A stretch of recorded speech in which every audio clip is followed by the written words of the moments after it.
Can I start by saying that for someone who's really passionate about their cricket, to be standing here and delivering this, you know, um, I'm really blessed. So yeah, I mean, before I begin, I guess I just want to tell you a little bit about myself and about Kantar because it has some bearing on what I will talk about later in the session. So I've had what is often referred to as a squiggly career. So I've worn many hats. I've studied media planning back in the day. I've constantly kept studying something or the other. So I'm a student for life, I guess. And I've been a qualitative researcher for more than a couple of decades now. And I've also been a retail anthropologist, a management consultant, and sort of dabbled in different industries before I moved to Kantar. And because of that squiggly career, I think the one thing I've been struck by is how important it is to create the right culture for the products that we build to thrive and for the people that we build them for to feel comfortable enough to use them every single day. So culture is really something that's very close to my heart, and in the last 6 years at Kantar, I've been focused on working on some of the strategic initiatives around AI and how to bring AI into day-to-day qualitative research. So I recognize that this is a room that is probably more leaning towards quantitative research than qual. But I hope that you'll see that there are many parallels in what I'm talking about in the world of qualitative research that we could look at from a quantitative research perspective as well, because some of the problems and barriers that we've had to overcome in the last 6 years are human barriers. So they're not really about methodology. They're more about how people adapt to change and what gets in the way of adapting to change. Now, a little bit about Kantar. So we are a research organization. We do both quantitative and qualitative research. And the qualitative research community is spread across 40 odd countries, and we're about 600 people practicing qualitative research. So I just wanted to share that with you to give you a sense of what that scale looks like, and therefore how much of a challenge it is to scale a product across all of those different cultures, geographic cultures, but also team cultures. And what does it mean, therefore, to get 600 people around the world feeling comfortable with working with AI-enabled products? So that's a little bit of background before I get into what AI-enabled qualitative research is grappling with and what the challenges are. So we've noticed three challenges. The first, I think, is that when we started talking about AI-enabled qual, and even to this day, in some teams, you see that that's something, technology is something that's often seen as the domain of the younger people who are seen as more tech savvy. So trial of new products, experimentation is often outsourced to the junior or tech savvy members of the team, which means essentially that it's almost like islands within the same organization where some people are working with something and the rest of the organization is just doing things the way they've always done it. What we've also noticed is that usage can be quite sporadic, which means that when we looked at the data around how people are using AI-enabled products, we found that there are peaks and troughs. So there is a sudden burst of enthusiasm around a particular product, and people sort of, get behind it and start using it, and then it plummets for a bit of time, and then it picks up again. So that happens as well. And then we find that there is the rubber band effect, which is a psychological term for how we often sort of, go back to what is a comfortable way of being or working when we are in a situation of crisis. So, Sam, I really loved everything you said about psychological safety, and that's what it is. So, rubber banding is a coping mechanism. So, when we are under stress, we go back to a comfortable way of being or working, even though it may not be the most optimal or efficient way of working. So when we started treating when we started treating AI as a product, which we had to ship out to different markets, we found that that doesn't really work because it doesn't really account for all of those cultural and human barriers, the psychological safety barriers that actually accompany the adoption of any new product. And the challenge is not really capability. The challenge is actually very human. It's really about how we feel about change, how confident we feel about, experimentation. What is the risk of failure? So those are the sorts of questions that often get in the way, less so the capability. And if you think about where most of the time around AI-enabled product adoption is spent, most of it is spent around developing the product and then training the people on the ground on how to use the product. Very little time is actually spent on preparing people for, the change this is going to involve. So our journey on this started quite a long time ago, and we had three areas that we were working on.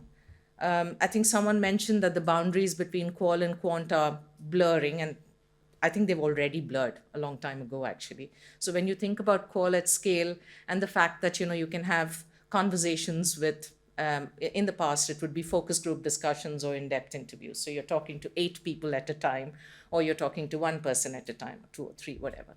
And today, actually, you can have conversations with AI-enabled conversations with hundreds of people at a time, right? So that data actually is a completely new format that many qualitative researchers are not used to, right? So we in the qualitative research world are used to depth, right? So we focus and we really dig down and, drill down.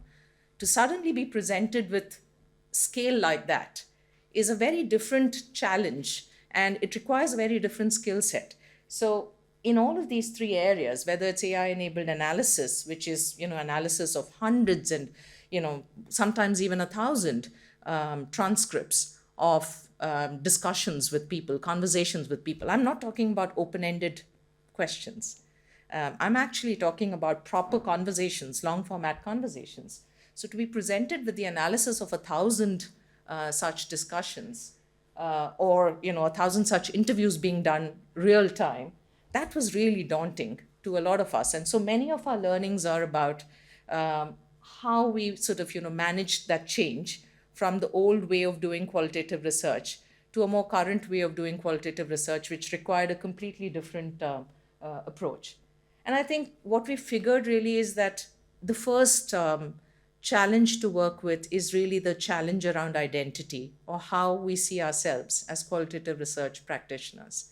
So qualitative research is all about craftsmanship. So I think someone mentioned in the morning that the artisanal view of research, right? And that's what qualitative research is about, right? It's about really creating something, bringing a bit of yourself to that process of, creating a story that the client can then use to take a decision.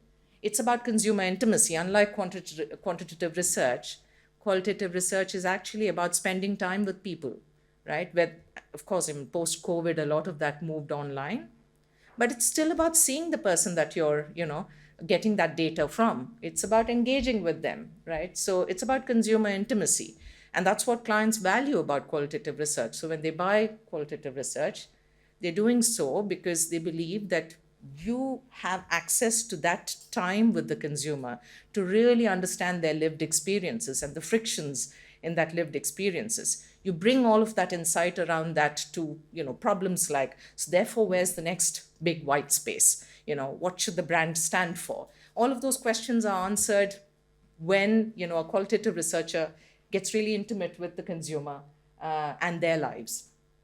We also see ourselves as representatives of the consumer voice in the boardroom.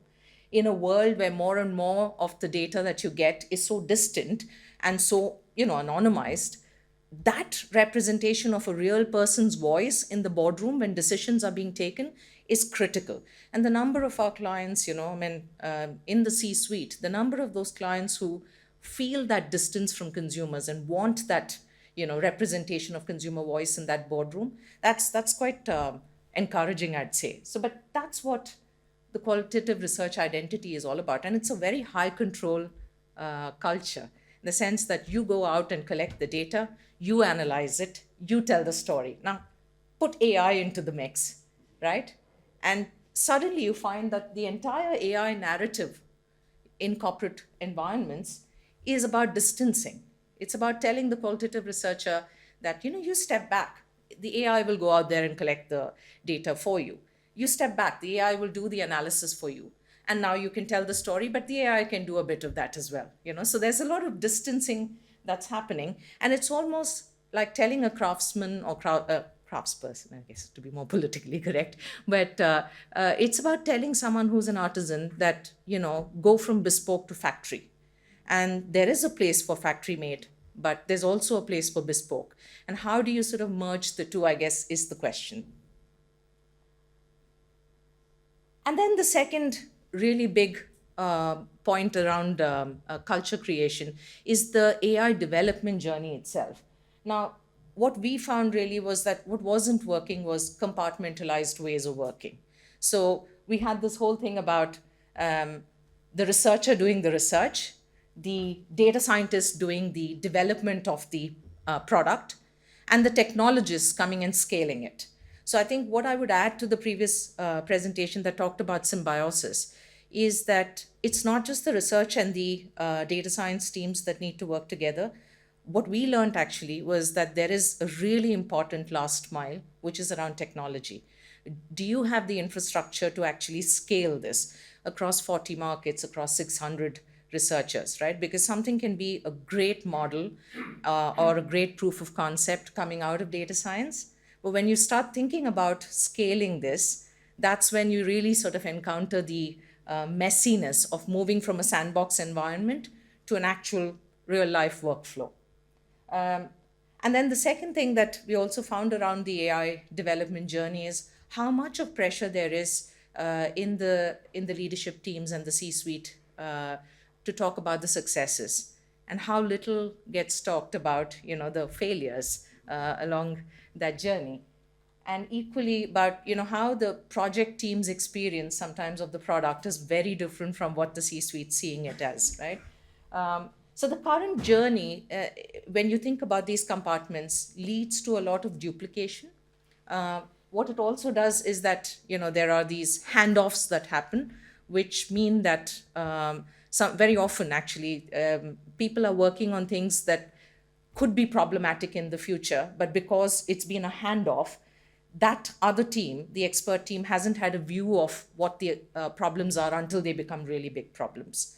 So the AI development journey and the compartmentalization or the silo nature of working and the disconnected communications have all sort of also contributed to barriers that culture hasn't been able to, barriers to creating the right culture for adoption.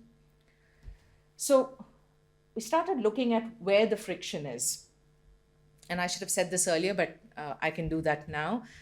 Just a big shout out to Alex for my sparring partner on helping me think through this. Because the whole idea of culture and culture creation is it's such a vast topic, and I really appreciated our partnership on this. So where is the friction? So the friction really is between what the organization is currently doing, and you could sort of break that down into three areas, which is what is the signal that you're getting from the leadership team in terms of the AI narrative, what AI is meant to do to transform the organization, what is the purpose of this AI that you're developing. It's around reward. So what are the activities, or what are the milestones, or what are the goals that we are rewarding as an organization, and therefore what does that say about, again, our commitment to AI. And thirdly, the mechanics. So how does this integrate with workflows? What is the sort of governance structure around it? What sort of quality audits are in place for this? And how does this take into account what clients want, which is really, really faster. And clients want you to use AI because they think that it's going to be faster, it's going to be cheaper. And the faster part of it sometimes can conflict with a product in development, right? So What the organization does around that whole development journey, I think, is one part of the picture. And then the other part of the picture is how the individual feels about this whole journey. And there, again, there are three elements here. First is, I think I talked a bit about the identity itself of researchers, qualitative researchers in particular, and how the narrative might fit or not fit with that identity. Um, Secondly, competence. How confident do you feel? And I think Sam touched upon this as well in the four boxes. But that bit about confidence and, how confident do you feel about taking on something this new and bringing it into your day-to-day work? Do you have the skills, so the capability? Do you have the skills to do this? And can you do this all under the time pressure that real projects are under right now? And thirdly, psychological safety. So, what is the consequence of getting this wrong?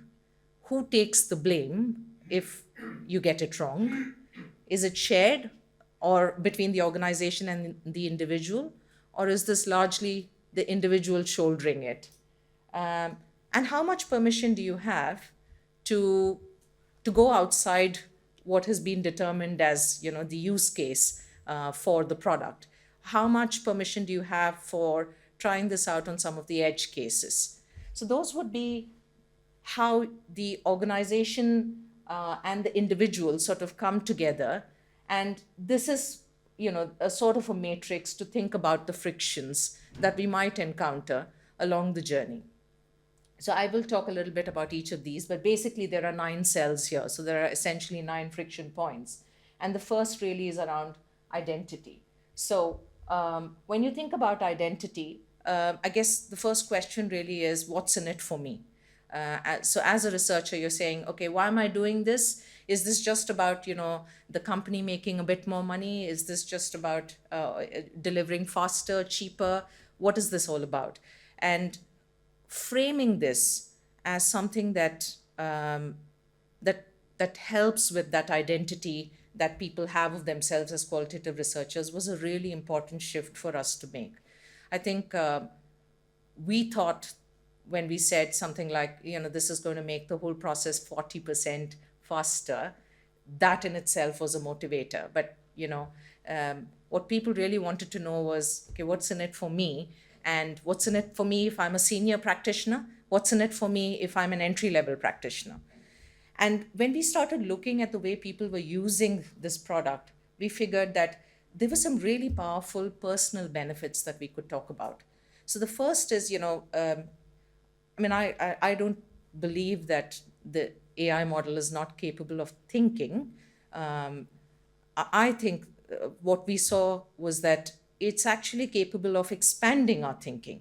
So when you think about qualitative research as a practice, there are these areas of expertise, right? So we have within Kantar, for instance, we have behavioral scientists who do qualitative research. We have cultural analysts who do cultural insights work. We have people, who specialize in innovation, but we don't have everyone everywhere, right? So what this allowed us to do was to actually think, I'm a behavioral scientist, but if I want to include a bit of cultural insight into the work that I'm doing to answer this client question, what do I do currently? I would reach out to the person who's a cultural insight specialist and ask them for, sharing their learning and knowledge. And if they have the time, they might do it. The format may not necessarily be scalable and so on. But this model actually allows you, it's almost like creating a beehive, which allows you to tap into areas of expertise in different parts of the organization and bring in, almost a bricolage approach to answering a client question. And that's a really powerful motivation for someone who's a practitioner, which is that, you could be learning from all of these interesting areas of expertise around the organization. If you're a junior researcher, I think one of the things we're noticing is we spend more time training models than we train our junior researchers. I remember when I joined the industry, I wasn't allowed to do anything to do with qualitative research without actually learning about, what recruitment looks like. Go out into the field and spend some time recruiting people so that how difficult it is to administer a screener and things like that. We don't do any of that anymore, right? And And there's a loss there for the junior researchers because they're straight away put onto projects. But this actually helps them because this actually gives them access to a lot of the other stuff that exists within the organization. And a lot of self learning can happen. And one of the things that the younger generation is particularly good at is self learning. They don't need to be taught something in that formal way. If they have the right resources, they are great at doing that themselves. So, framing this in those ways and to sort of work with that identity that both junior and senior practitioners have about the industry, I think really helped us. So, moving away from a pure efficiency narrative to moving to an identity narrative helped. And then around competence, I think the one point I really want to stress on is the friction of cognitive overload. So I think the whole idea of cognitive overload really comes from how much effort we feel we need to put into learning something new. So if it means switching from different parts of the workflow, it actually creates a lot of anxiety. And that's when people rubber band to, the old ways of working. So what we needed to do was to look at the existing workflow, and we needed to look at ways in which people didn't have to spend too much time around the process. So the process had to be something, even if it wasn't the most efficient process, we had to design for that rather than designing for, the ideal way of working. I'll give you an example of what that means. So in qualitative research, we work with transcripts of conversations, right? And we figured that in different markets, we have different ways of capturing that data. So in some markets, it's transcripts which exist in Word format. In some other markets, it's all put into Excel sheets under columns. In some other markets, it's just audio files of the conversation. And in some other markets, it's just handwritten notes, right? Now, when we were designing the product, we're actually looking at the ideal scenario, which is like a beautifully, accurate and polished up transcript in Word format. And we figured that that was applicable to about 30% of the work that we do. In many other parts of the world, all of the other formats that I talked about were the ways in which people stored qualitative data. And so what did we do? We said to them, oh, you just change the way you store that data, and the way you collect that data should be simple enough, right? And we figured that that simple step was really a huge bottleneck to adoption because people felt like it was an extra step in the workflow. And while it was maybe simple to us sitting in the development team, it wasn't really simple to the practitioners out on the ground. So removing that, the friction of cognitive overload, I think is really, really important when we are building that whole competence around using a product. So competence is not just about us training people to use the product for analysis. Its competence is also around reducing the cognitive overload in the workflow itself.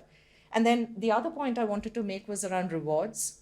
So we, I think, were not accounting for different learning curves or different learning styles. So some people can't learn just by sitting in a classroom session or a webinar where we talk about what the product does. They have to do to learn.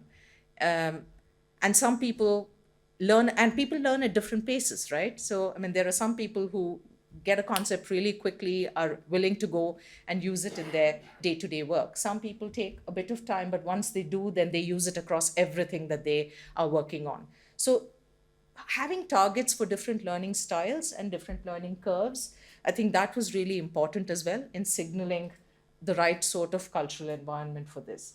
And then, yeah, and then psychological safety, I think Sam touched upon this quite a bit, but I think signaling that this is a shared ownership, and that if you get it wrong, as an organization, we will support that because nothing's perfect about this journey that we're on. I think that was really important, and to hear that message being repeated as we sort of roll the products out was really important. And the other thing was also to acknowledge, to quite honestly actually, with the teams that this is a proof of concept, so it's not going to be stable. The proof of concept is not meant to be perfect. I think preparing people for imperfection is really important because then they are easier with things breaking down. I think what people struggle with is assuming that something should work in a certain way and finding that it doesn't, you immediately start questioning whether it's you who's not able to get things done, or but just giving people advance notice of what this is meant to do, I think helps them deal with it much better. And so this is the 9 friction points. I'm just going to leave this here. There are some notes on the slide, so you'll be able to see this at your leisure. But essentially, I mean, not addressing these consequences can have, not addressing these friction points can have serious consequences. At the very least, I mean, it's really about creating parallel workflows where people are doing one thing on AI-enabled qual when it's comfortable, and then having an entire workflow with old ways of working on pretty much everything else that they do. Also, what you notice is that if people aren't using it enough, then that promised productivity gain is not happening anyway. So the importance of culture can't be understated. So in terms of best practice, what did that mean for us? I have 9 points here based on our learning. I'm sure that there's a million more, but basically starting right in terms of how we position this and what narrative we use is really critical. That efficiency narrative might be great for the boardroom. It's not necessarily great for the troops. What do you reward? And focusing on rewards rather than penalties. So I think starting off by saying, oh, who's not using it is counterproductive. It's like, let's celebrate who's using it and how they're using it, more importantly. Designing for real life workflows, and acknowledging that change happens at different speeds, that learning is greater than perfection, and that this is never going to be perfect. There is always something new coming down the pipeline. Shared accountability, and really tight feedback loops between the different functions. And the different functions that need to come together: research, data science, technology, product. And really, I mean, product management, such an important part of this, which is completely new for us in the qualitative space. Because once you launch a product in the qualitative space, it stays like that for years, actually. But this world is so different. So you needed a proper role around product management. So how we brought this to life in our journey, we changed the way we were talking about this. We put in new rewards in place, so along with the HR team. We looked at what the mechanics should be like in a real workflow. We looked at reducing the friction of cognitive overload in that whole workflow. And we created one team, which was a cross-functional team. We said we are not talking about handoffs, but we'll have a very tight RACI. So we'll look at who's responsible, who's accountable, who's consulted, and who's informed at every stage of that journey. But it will be one team rather than different functions sort of handing off to each other at each stage. So yeah, I mean, I guess in terms of the big picture and the one-line summary, I think we shifted from chasing metrics or usage metrics to focusing on creating a culture. And that meant 3 things: honoring the craft and what qualitative research is all about and how people feel about being a qualitative researcher, designing for real workflows, and building safety as infrastructure in the organization.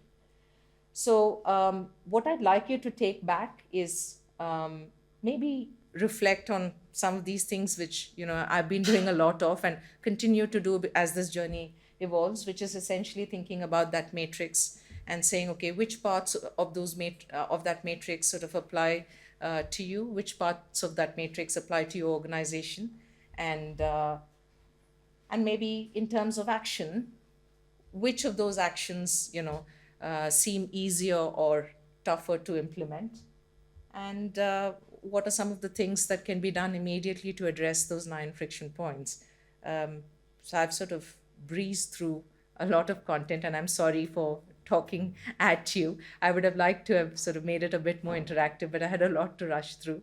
I hope that that's been useful, but I'm very happy to take any questions or any bills, or if you want to share from what's happening with your work currently, your organization currently, be really happy to talk about that.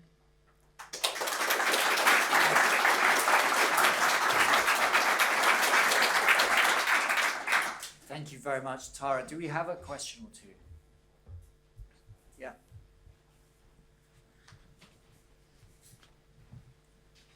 Thank you very much. Great presentation. Thank you very much. A quick question for you then. So, are there any kind of well-intentioned messages from leadership which actually have a negative effect on the adoption of AI? Yeah, I think I touched upon one there, which was this whole thing about this is going to make you faster, or this is going to reduce the time on a project. Uh, that that sort of did not take into account the fact that there is a gestation period for any new product to work as intended. So when we say that something's going to make it 40% faster, and people don't see that in real life, because actually what they were doing was they were double checking the veracity and authenticity of what the AI was creating. And rightly so, because I mean, there are instances when the AI hallucinates as well. So actually what was happening was the time spent on a project was increasing rather than decreasing, nowhere close to 40% time savings. So I think that messaging around efficiency, while it was well intentioned, because the message behind that was meant to say, you save the time and you can now spend that time on something else, things that really matter in that value chain. But that wasn't really happening. So that messaging around pure efficiency, I think, was maybe well intentioned but landing wrongly. Yeah, sure. Thank you. Thank you. Do we have a final question? Yeah. Neil. Yeah, thank you. I noticed that you had a point about UI and UX, and I wondered if you had any thoughts about like how a product feels and then what that implication that has for adoption. Yeah, I'm so glad you picked up on that, because that's one of my pet peeves, actually, because I think we tend to focus a lot on the performance of the product, maybe less so about some of the cues that tell people that this is easy to work with. And we figured, when we did an analysis of some of the competition out there, that some of the products that people really enjoyed working with, including our teams, they weren't actually the best technically, in terms of the quality of insight or whatever, but they were just really easy to work with. And so the importance of UI can't be understated. And I think we made a mistake of not bringing in UI and UX thinking early enough into the process. So there's that. And I think, just as an example of how we then brought it in later. So one of the things that the data science team did was to make what is invisible visible in terms of quality. So, when you look at when you put a transcript through the model now gives you an assessment of how good the quality is. And for every response, you can also look at the cohesion scores within that particular passage that the AI generates, so you know how strong that insight recommendation is. So small things like that, which used to be invisible. So the data science team said, oh, but that's already there. I mean, but as a user, you just want to feel reassured. So UI, UX, really important. And I guess bringing them early enough in that journey is critical, I think, to success. So thank you for bringing that up. Okay, we are going to have to leave it there. Tara, thank you. It's an excellent case study. Thank you very much.